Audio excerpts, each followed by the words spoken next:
Ed Padgett here from edpadgett.com. Today I have two assistants. The skeleton, I don't think he has a name, maybe he does, and Angela. Okay, what we're going to be talking about today is a shoulder impingement. Now a shoulder impingement grabs you usually between, if you just put your arm out here, Angela, between this angle here and take your arm up and that angle there. Okay, so we'll look at that from the side. So shoulder impingement is going to hurt you between here and there. But when you get up to here, it usually gets a little bit better. So that's what it feels like. And it's going to be a pain that comes right into the top of your shoulder here. It can go down your arm, into your back, up into your neck, and into the front here. Now, if you've just done something, if you've just hurt yourself and you fell on your shoulder, it's a good idea to get that inflammation down before you start doing any of these exercises. So one way to do that would be to put an ice pack on here, or if you respond better to heat, you can put heat on here. You can take some of the natural anti-inflammatories like curcumin or turmeric, but they tend to work on injuries that are a bit more chronic and if there's some arthritis in there. Or you could take a pharmaceutical type anti-inflammatory and get the inflammation out there. That's your decision, your choice. I'm not recommending you do that. That's your call. But once the inflammation has gone down, then we're going to start with these exercises. Now I want to show you on the skeleton here exactly what's happening. So we have a bone on the top here, that collarbone, and then it goes to the scapula here. Where's Angela going? She's just disappeared. All right, now what's happening is an impingement is that as your arm comes up here, this bony bit is banging on the scapula here, on the acromial process, and that's what's causing the impingement. So you get inflammation that sits in the muscles here of the rotator cuff, and that's why we got to get the inflammation down to start with. And then these exercises are designed to open up this gap here. All right, the first thing we're going to do is use the wall and a ball to relax those muscles so that the humerus is not pulled up into this gap and we can get some space in there. First area we're going to release off is the back of the shoulder, this muscle in here called the infraspinatus. And so what you're going to do is take a ball, lean up against the wall and push into the ball and move backwards and forwards really slowly on some of those tender trigger points. Now once you feel that relax a little bit, you're going to turn to face the wall, or turn to have your shoulder on the side of the wall, and you're going to get into what we call the lateral delts. These muscles all through here. When you find a little painful bit, move up and down or left to right, forwards and backwards, whatever you want to do, whatever feels good to release that muscle off.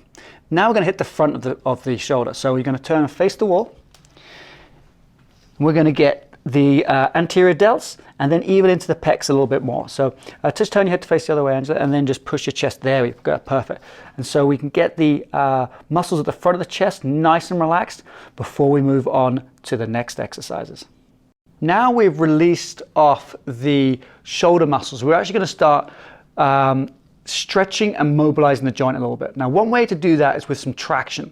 So I've got a pole here, put it onto a bench, so you put it on a chair or something at home, and Anna's going to squat down just a little bit or even lunge, and she's going to lunge till she gets traction all the way through that arm. Then come back up. And you don't have to hold that, you can go up and down rhythmically, or you could hold it if it feels good. So what we're trying to do here is really separate that top of the humerus from the acromion, from that part of the scapula that was pinching on it.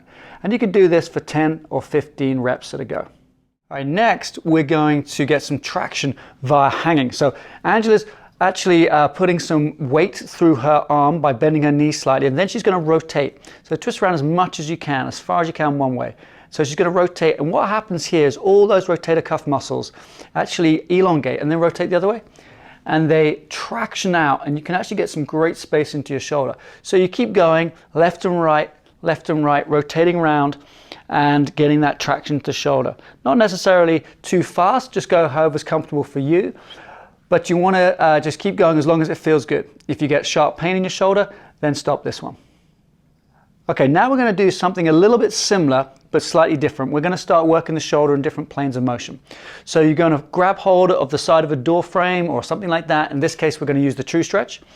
And we're going to slide your hips backwards to get some good traction through the shoulder. So you can see the way as her butt goes backwards, it stretches the shoulder joint.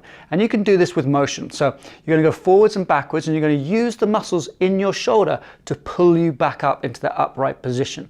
And so this is a stretch and a strengthening movement. Do about 10 or 15 repetitions of this, and then turn around and grab hold of the bar or the side of the door with the, well in this case the same hand, so always do the same hand, and now you're going to move your hips forward slightly, and you're going to find that this stretches the front of your shoulder. So you're going to get this stretch through the delts, through the front of the shoulder in here, which is the long head of the biceps. And so a lot of people miss this when they're rehabbing the shoulder. They always think about the shoulder going forwards. They don't think about it going backwards. But in order for the shoulder to go well forwards, it needs to go well backwards. Okay, lastly, we're going to look at how to rehab the shoulder out to the side. So you're going to grab hold of the door frame or the bar, and you're going to simply let your hips go out to the side. And again, you're using the arm to pull you back in, and if you want to make it look pretty, you can do just a little bit more movements like this, should you want to. Now we're on to the last phase of the rehab, the strengthening. So the first thing we're going to do is work those lower trap muscles.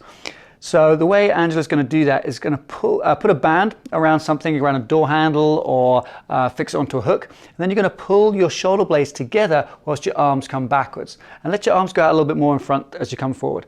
So you're going to go forwards and then all the way back. That's it, forwards, all the way back. And the idea here is to get these trapezius muscles working. And I mentioned the lower traps there, but this one is also going to do the upper traps as well. They commonly get weak with people who have an impingement in their shoulders.